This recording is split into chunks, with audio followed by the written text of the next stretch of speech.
Friend us on your socials and let's connect. Hello and welcome to the 20th bonus episode of the Deliberate Talks podcast, and I'm your host of the show, Dakshin Adyanthaya. And today, I'm going to bring back the 90s kid nostalgia with a conversation on our then favorite social media networking platform. I'm referring to Orkut. Now, have you heard of Orkut? No? Yes? And more importantly, if yes, did you have an account there? Well, I did. And whenever someone speaks about Orkut, it kind of brings back the memory of how beyond Yahoo chat rooms and emails, we had an opportunity to connect with our old and new friends from different parts of the world. Now, just a couple of days ago, the Twitter universe went back in time remembering Orkut and how it all started for us before Facebook stormed in. Now, for those who weren't on the social media platform or are totally unaware about Orkut, well, this platform was owned by Google and was incepted in the year 2004. Interestingly, it was named after Orkut Bykoktin, a software engineer who worked at Google and did much more than just creating this platform. However, the first name suggested for Orkut was Eden. But since the day it came into existence, it already got so popular. In fact, in 2008, it went on to become one of the most visited sites in India and Brazil. In fact, Orkut further invested in India by expanding into 6 different languages that included Hindi, Bengali, Marathi, Tamil, Kannada, and Telugu. Now, if you ask me what did the platform allow you to do? Well, think of this as a time before Facebook and the features that Facebook introduced you to.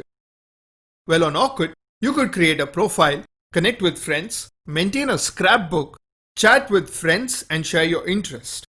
But one thing that stood out was the testimonial section. You could write in as many testies, as they would popularly call it, on your friends' walls. Also, the first 5 years of Orkut was driven by invite only, which means unless you had an invite from a friend, you couldn't be on the platform, which then of course revised its accessibility to all those who had a Google account. Now, from the user segmentation point of view and interest base, Orkut had its maximum users in the age group of 18 to 25. In fact, less than 1 in 6 people were between 26 to 30 years of age. Also, 2 out of 5 people were on the platform for friendship, while others were for building business connections, dating, and partnership or associations.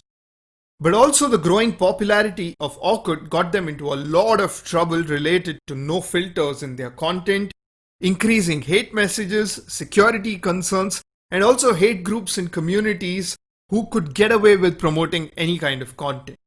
And this was further troubled when Facebook, Twitter, and other platforms slowly started getting better experience for the users and started becoming their favorite platforms.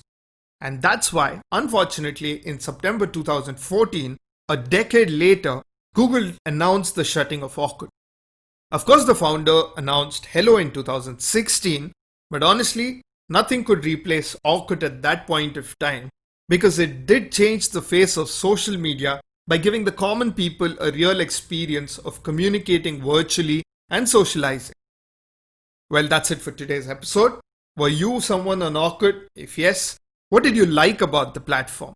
And what do you really miss about it in today's social media platforms? Share this and any feedback about the show on deliberatetalks@gmail.com. Also, don't forget to subscribe to our YouTube channel and follow us on Spotify, Google Podcast, Apple Podcast, and on the social media platforms of the Deliberate Talks and the Pixelated Egg Digital Ventures. Join in this Monday for an episode with an expert on link building and more.